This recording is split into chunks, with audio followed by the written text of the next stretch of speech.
Oi, pessoal, tudo bem? Hoje nós vamos para a nossa última aula de Biologia, página 94 da nossa apostila.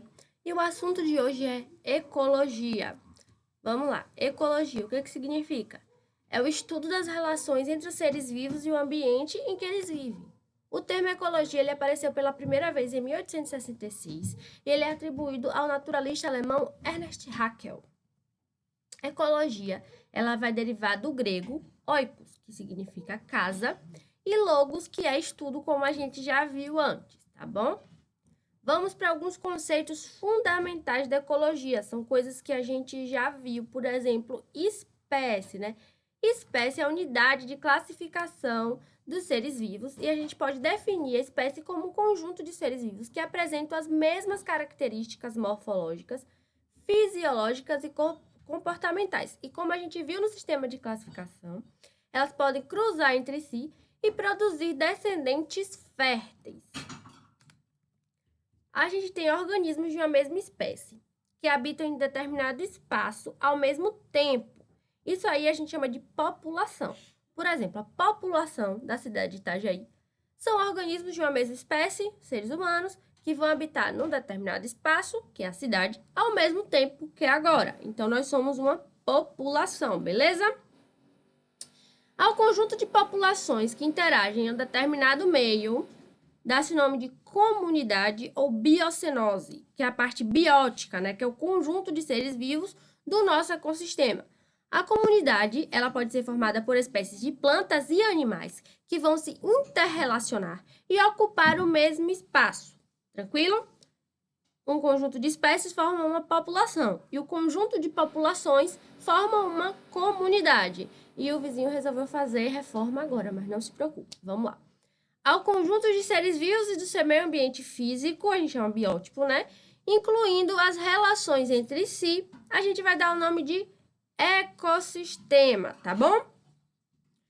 Conjunto de seres vivos e do meio ambiente, incluindo as relações entre eles, é o que a gente chama de ecossistema. Conjunto de espécies, população. Conjunto de populações, comunidade. Conjunto de seres vivos e do meio ambiente, ecossistema. Esse conceito de ecossistema é muito abrangente, principalmente em relação ao tamanho, né? Uma lagoa pode ser um ecossistema, um rio pode ser um ecossistema, um oceano também pode ser um ecossistema, assim como uma ilha que tem a sua própria vegetação, tem os seus animais, tem um tipo de solo diferente, um clima, ela também vai formar um ecossistema, tá bom? Então, ecossistema, como a gente viu aqui, é o conjunto de seres vivos e do meio ambiente.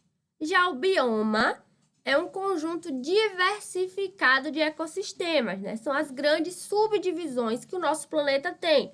Por exemplo, conjunto de água salgada, conjunto de água doce e o terrestre também, né?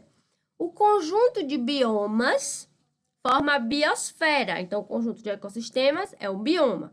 Conjunto de biomas, biosfera. O termo biosfera, ela vai se referir a toda a parte do planeta que é habitada aí por seres vivos, tá bom?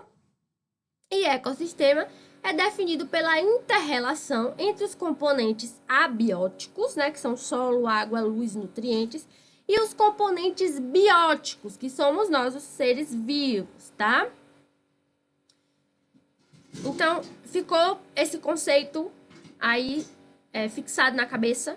Vamos voltar rapidinho, porque isso é importante. Espécie.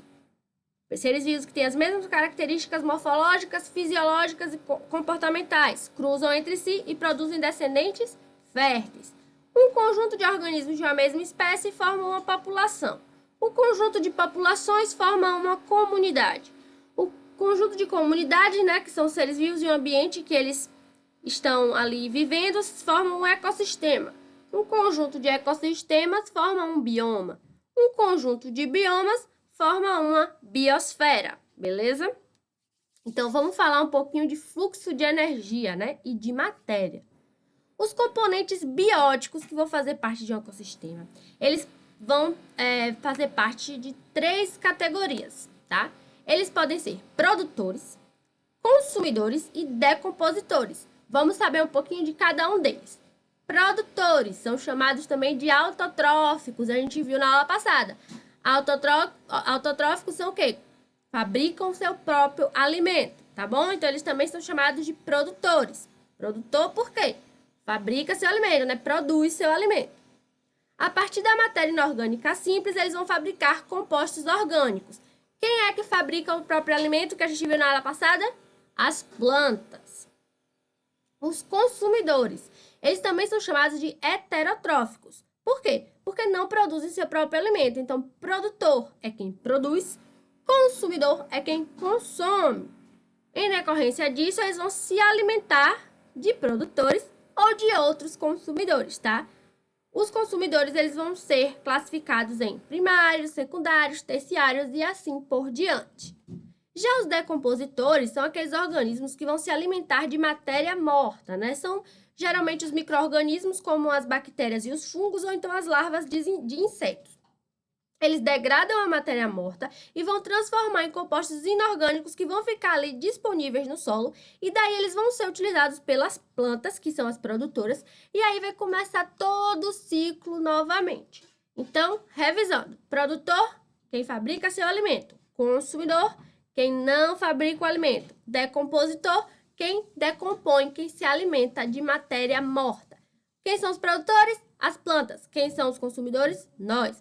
E os consumidores, eles conseguem se alimentar tanto de produtores quanto de outros consumidores, tá? Que são outros animais.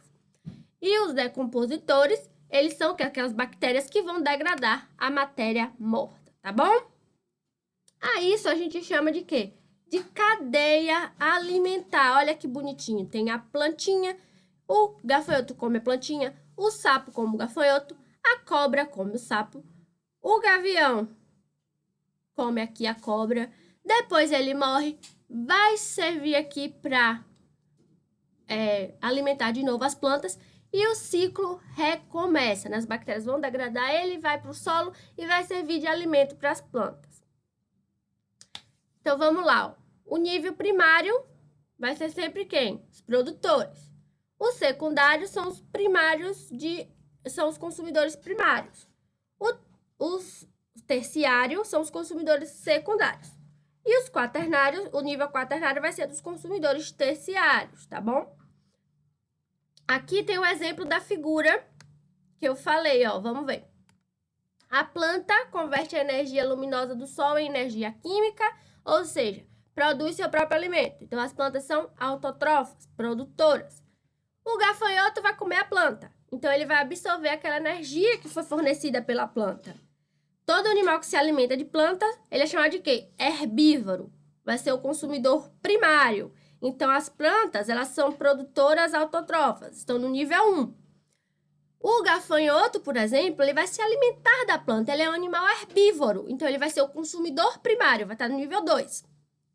Só que esse gafanhoto, ele vai ser o que? A comida preferida do sapo. Então, ele vai repassar essa energia para o sapo. Então, o sapo que está se alimentando de um consumidor primário vai ser o consumidor secundário. Já a cobra vai estar vendo ali aquele sapo gordinho dando bobeira e vai comer ele, vai acumular a energia do sapo. Então, ela vai ser o consumidor terciário, porque se alimentou de um secundário. Já o pássarozinho lá, aquele gavião, vai dar continuidade à transferência de energia e vai se alimentar da cobra. Então, ele comeu um consumidor terciário, ele vai ser o consumidor quaternário, tá? Então, não há um número máximo de consumidores numa cadeia, mas ela sempre tem que ir na mesma direção, né? Ou seja, um vai se alimentando do outro em sequência. Então, como eu falei, vai surgir os fungos e as bactérias do solo que vão dar continuidade, né, à cadeia, porque em algum momento aquela ave, né, aquele gavião lá vai morrer. Então, ela vai servir de alimento para quem? Para os fungos e as bactérias que são decompositoras. As bactérias vão decompor aquele animal e parte daquela energia vai ir para o solo, né? Vai dar nutriente para o solo. E as plantas, elas vão vai se nutrir da onde? Vão tirar o alimento da onde? Do solo. Então, elas vão crescer saudáveis e vamos recomeçar todo o ciclo, tá bom? Então, essa foi uma cadeia alimentar. A cadeia, ela sempre segue uma mesma direção, tá? E depois ela volta para o início, por isso que é cadeia. A gente não tem um número máximo de consumidores, mas sempre vai ter que seguir na mesma direção e terminar com a decomposição do último consumidor, tá bom? Então, o que é uma teia? A gente vê a cadeia alimentar. Então, o que é uma teia alimentar, né? Diversas cadeias alimentares estão acontecendo ao mesmo tempo, né? Não é só uma cadeia alimentar. Então, a reunião de todas essas cadeias a gente chama de teia alimentar. Numa teia, a posição dos consumidores pode variar de acordo com a cadeia que eles estão participando, tá? Em uma cadeia, por exemplo, o consumidor ele pode ser secundário. Em outra cadeia, ele pode ser o terciário ou o quaternário. Então, vai estar sempre mudando, tá? Vai depender aí da cadeia que ele está participando, do número de cadeias que ele está participando. A energia vai fluir em torno, né, ao longo de uma cadeia alimentar e pode migrar para outra cadeia, né? Se um elo estiver participando aí de mais de uma cadeia, tá bom? O elo vai ser aquela figura que vai estar ligando a cadeia, né? Que ela vai estar participando de uma, aí daqui a pouco tá participando de outra. Em uma cadeia ela pode ser o consumidor primário, na outra pode ser o secundário, quem sabe o terciário, né? Então, depende. Desculpa, terciário ou quaternário. Então, o primário vai ser sempre um herbívoro. Beleza? Espero que vocês tenham gostado da nossa aula de biologia. Foi bem pequenininha, bem tranquilinha. A gente tem só que estar lembrando dessas palavrinhas novas, né? Bioma, biosfera, ecossistema, né? Como se constitui uma cadeia alimentar, quem são os produtores, quem são os consumidores, decompositores, que a teia alimentar é um conjunto de cadeias, porque, olha, a gente tá aqui, a gente viu o exemplo daquela cadeia alimentar ali da plantinha com gafanhoto, mas a gente não viu outros animais, a gente só viu aqueles tipos de animais. Então, a gente sabe que ali é uma cadeia, mas tem outras cadeias. E a cobra, por exemplo, pode tanto comer aquele sapo como um rato em outra cadeia. Então, a gente está acontecendo as coisas ao mesmo tempo. O mundo, ele não é estático, né? Acontece várias coisas ao mesmo tempo, tá? Então, por fim, eu quero que vocês respondam as atividades 30 a 42 de biologia e enviem para mim. Qualquer dúvida, vocês podem falar aqui nos comentários ou mandar no meu WhatsApp, tá bom? Essa aula super tranquila, nossa última aula de biologia, tá? Depois a gente vai fazer um resumão, uma revisão geral de biologia para nossa prova, tá bom? Espero que tenham gostado. Até a próxima aula. Se cuidem!